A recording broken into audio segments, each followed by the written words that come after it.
pretty much every candidate running for president winds up at the Hopkinton Town Hall at some point.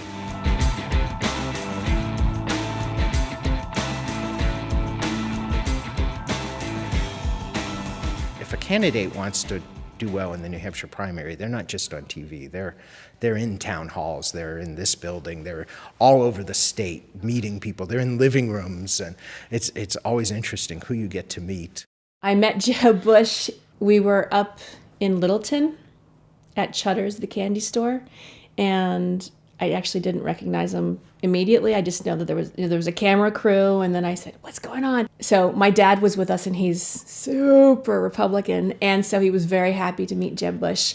And then Jeb Bush, I had just gotten my hair cut, and it was a bit shorter than this, and he complimented my hair, and then I offered to let him rub the little fuzzy part because it was fun. It was like a little Monchichi bear, and he did. He rubbed my head. So I like to think if he wins, I'm the talisman.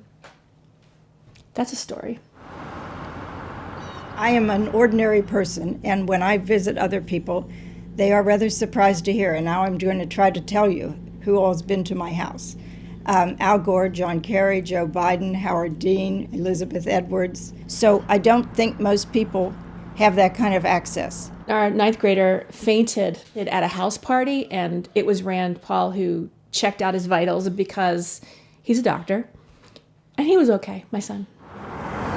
Candidates normally get out of New Hampshire what they put into New Hampshire. Like John McCain's a perfect example. I remember watching him on television. It was WMER did a news piece on John McCain, and at that point in time, he had his national campaign had self-destructed. The news story that night was John McCain getting off a Southwest flight, carrying his own luggage to the airport. Because the next day, I was scheduled to go meet with John McCain, and I was watching this with my wife, and she was like, "You really can go meet with this guy? He seems like he's on the down and out."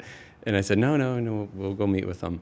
And so I did, and I remember I endorsed him. What he said was that he was going to stay in New Hampshire, and he was going to, go to every town and do 100 town hall meetings, and he was going to, focus on the state and get to know the people. And he did, and he ended up winning the primary. People in New Hampshire seem to take the New Hampshire primary very, very seriously. It's sort of a huge opportunity if you live here to see all the candidates and to get to know what they believe in and decide who you want to support.